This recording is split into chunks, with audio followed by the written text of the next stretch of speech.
So Caesar went to there.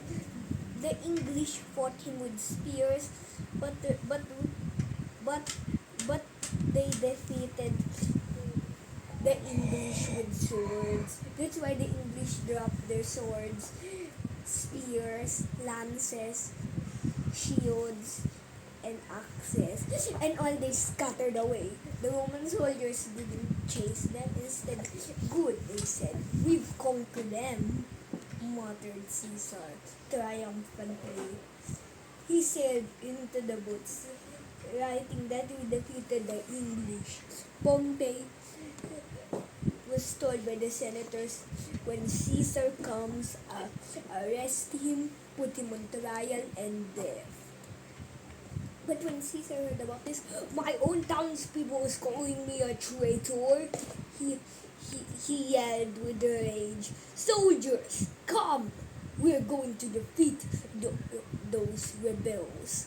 And when they came, Pompey's army saw them, and like the English, they dropped their weapons and ran away to Egypt. Caesar and Cleopatra. They were marching on. Caesar heard that Pompey had went to Egypt, but unlike not pursuing the English when they fled away, he pursued Pompey. There was a princess named Cleopatra and a prince called Ptolemy. They were arguing with each other, but they were horrified. That's why the two siblings clung to each other when they heard news that Caesar was coming. They sent Pompey to prison and do as he commands, said Ptolemy. No, I've got it, said Cleopatra. Cut off Ptolemy's head once immediately. So they did, using kopesh blades. Since there were no swords in ancient Egypt, they whacked off Ptolemy's head in one blow immediately when they saw him. Caesar was sad. In fact, they had been consuls and best buddies. He was in fact his son-in-law.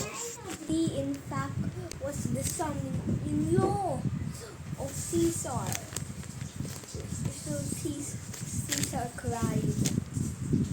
It was gloomy. But she didn't just want Ptolemy to be killed.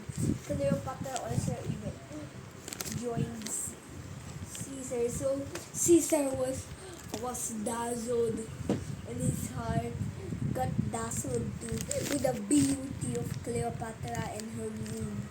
Caesar, said Cleopatra sweetly, would you get me rid of Ptolemy, my brother? Said, yes, I will. Then they married each other.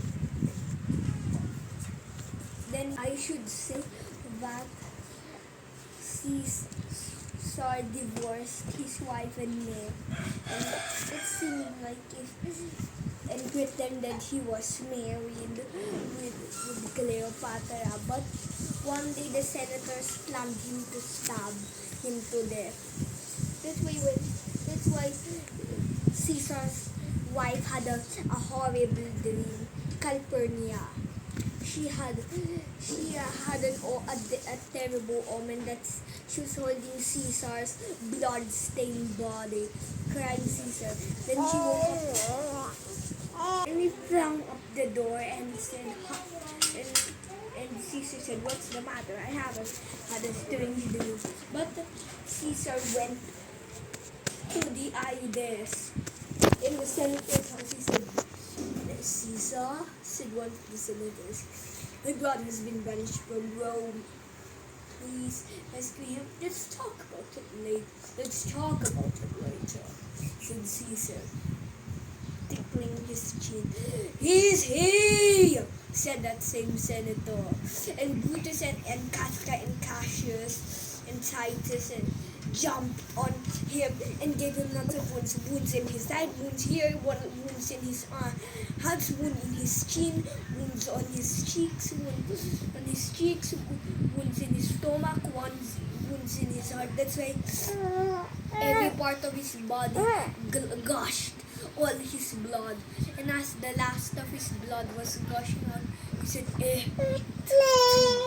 brute. And he fell to the ground, dead on the spot.